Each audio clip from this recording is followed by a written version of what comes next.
welcome to Go Skateboarding, the channel where we go skateboarding, and today I'm going to be teaching you how to do some reverts because they're very useful and they're a lot of fun, so try them with me.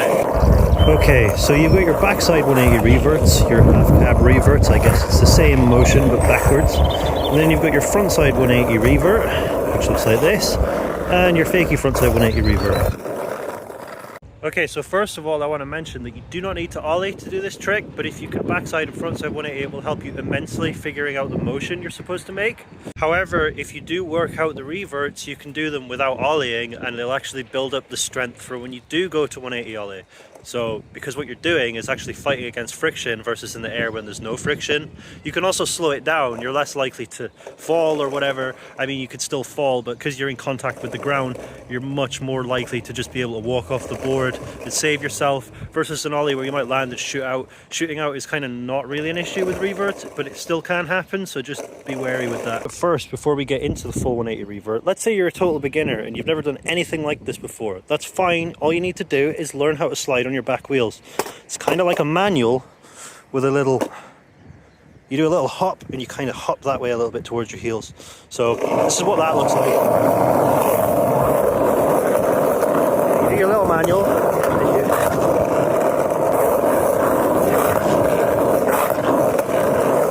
that's what you want to learn. So what I want you to do is to take your back foot and kind of hang your toe over the corner pocket here. You can then dig your toe kind of into here, which will give you the ability to really pull your board back with you. And then when you're riding, you just want to sort of stay on that foot, pull it. Obviously, you'll be pulling your weight back towards your heels. And you'll be staying over the back wheels. If you try and do it with all the wheels on the ground, you'll realize it won't work. So it's because there's way more friction. You would have to put in a lot more force, and the thing with this is you don't want it to feel like you have to put in a ton of force, because when you're going backside there's way less friction and it's way easier for you to send your weight that way than it is for frontside, where there's a lot more friction and it's a lot more challenging. So obviously the ground you're skating on is going to be a factor. I'm on slightly rougher ground here, so there's going to be more friction. The only way to mitigate friction on rougher ground is to go faster. And going faster means that you have to commit harder, and if you're new you're probably not going to want to go that fast, so maybe you're going to want to find yourself some nice smooth ground. But the reason I like doing it on slightly rougher ground, I mean I can do it anywhere, but slightly rougher ground just gives me that extra sense of grip, which makes it feel just a little bit safer. However, I can revert fine nowadays, but I still just like the way friction feels, so call me weird. Some people have to be on slick concrete 100% of the time, but we don't all have conditions like that all the time. So, you know, use what you've got, but don't be trying this on like pothole ridden, absolutely 600-year-old tarmac, because chances are if you can't roll through it, you're not going to be able to slide on it either. Okay, so the backside 180 revert and the half cab 180 revert are basically the same thing, so I'd say try both and say whichever feels more comfortable to you. If you're new, you probably think the half cab revert feels better because you get to go from fakie to regular or switch to regular, which a lot of people would rather go from a stance they're not used to a stance they are used to, and it'll help you feel more comfortable. However, I'm going to show you the backside one just because that's the one I like doing personally. So fundamentally it's just this, but you commit with your shoulders, you do the 180 motion and you pull it round. So it's mostly swinging your shoulders. So I'll cut to another angle of that, but I'll show you what it looks like from my POV again. So yeah, simple as that. For the most part, you want to be on your back trucks basically the whole time until you finish the rotation, which is where you want to straighten out and level out so you don't shoot out. But essentially this, but use your shoulders. And then at the end you land on this foot, which is why when I bail I'm taking this foot off and not the other way around. Okay, so that's what the full trick looks like, but now I'm going to give you a stepping stone, because if you've never done it before then it's probably too scary to commit to. Just do the 90 power slides. Like, just do the 90 power slides constantly and like bail them. And I don't mean like fall off before you do them or whatever. I mean like do the 90 power slide and then jump off your board. And just do all of those, because it will build up strength and confidence because it will teach you how to bail doing these power slides, most importantly, but it will also give you half of what you need to do. So if you do the fakey 90 power slide and the regular 90 power slide, you're kind of doing half and half, and then you can add them together later on to complete the rotation. Once you understand how the sliding works and how your board feels, then it becomes so much easier. However, when you don't know what you're doing, it takes a very long time to build up strength and confidence.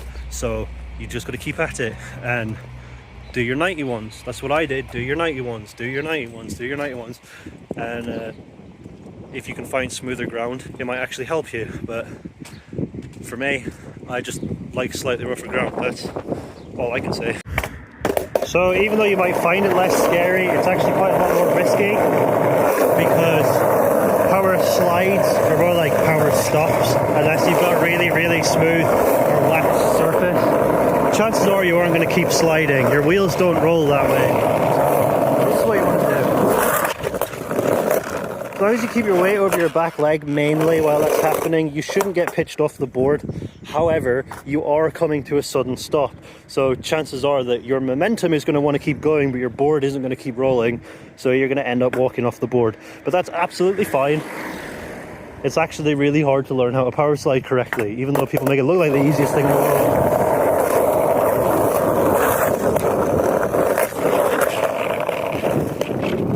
And all that is exactly the same as what I was showing you before, except you just don't commit to the full rotation and you come to a dead stop, so just be aware of that. If you're too scared to drag your wheels, you know, do that little drag and then just give it a baby. You know, 45 degrees. And then slowly more and more. You know, just do it incrementally, don't go straight for the full thing. And then when you're ready for the full 180, it's exactly the same, but you follow through with your shoulders. So, because if you don't turn your body 180 degrees, your board isn't going to go 180 degrees. And if it did, you're going to end up twisted, which is going to want to unwind and can lead to all sorts of bad things happening. So yeah, make sure that if you're going to do a 180 degree turn, that you actually turn. So I'll cut to a third person POV right now, and I'll show you the difference between the power slide and the full 180 power slide.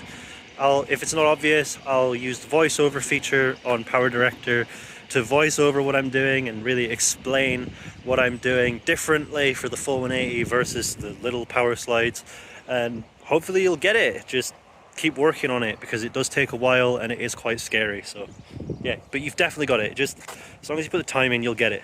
So first of all, you're going to want to do your baby scrape with almost no motion whatsoever, just dragging your wheels on the ground so that you've got an idea of where your wheels are when you drag them. And then this one I left in just to show that if you go too far past 90 without spinning your shoulders, you will get pitched off. Then you want to move on to your 45s and 90s.